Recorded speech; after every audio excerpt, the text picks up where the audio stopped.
Next up on WTV, environmental action, library aid, and today's Sports Minute. WTV's daily update starts now.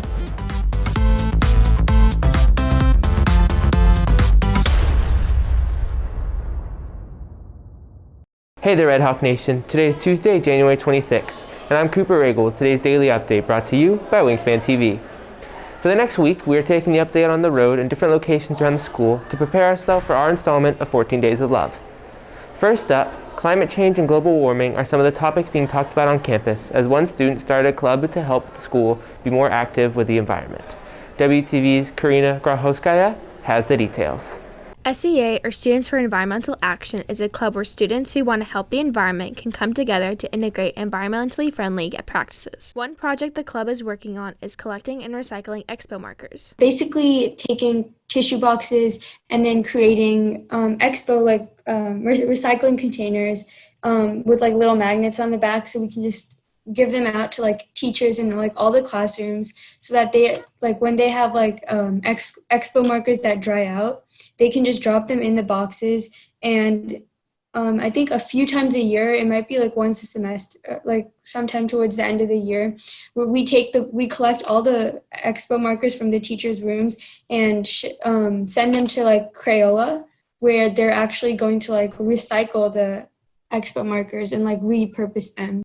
Club leader ANIKHA GUDA hopes that more people use the club to make progress with the environment. And I just hope that we're able to make progress with it. I don't know about this year, but even after I leave, because I'm a junior, even after I leave, I hope people will come into the club and make it their own and decide to utilize it however they want, and basically use it as a platform to basically empower themselves in our school, because there's a lot of kids in our school who are I'm not the only one. So I hope it can kind of spotlight everyone, and they can make an impact on the environment in little ways. For Lauren MAHER, she hopes to be able to start a composting site in school. Our main thing, our really big goal that might be within years in the future, we don't really know, is to have a school composting system. So we would take food scraps from the cafeteria and then turn it into compost. And then we'd also have to implement a garden, and then we'd use the compost in the garden. So that's what we hope to implement, but there's a whole lot of there's a lot of things that come into that. Reporting for WTV, I'm Karina Grahoskaya. There are many options as what to add onto your school schedule during the year, from choir to art to athletics. But not all course options are classes. WTV's Niall Harris explains. There are numerous electives on campus, but most of them involve a class.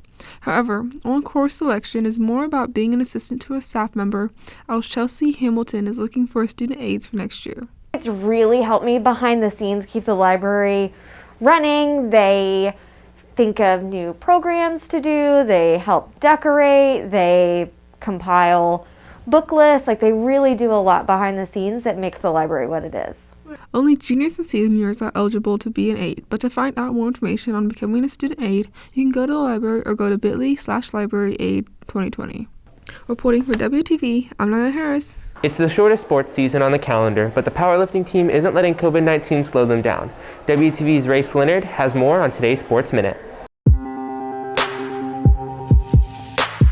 Trying to max out and lift some heavyweights, the powerlifting team is hoping the pandemic doesn't impact their team's opportunities to qualify for regionals. It's not going to be a huge effect on the season. We're still going to have four meets, and really the goal of each meet is to get kids qualified for regionals. They're still going to have regionals in the first, I think it's the first Saturday in March.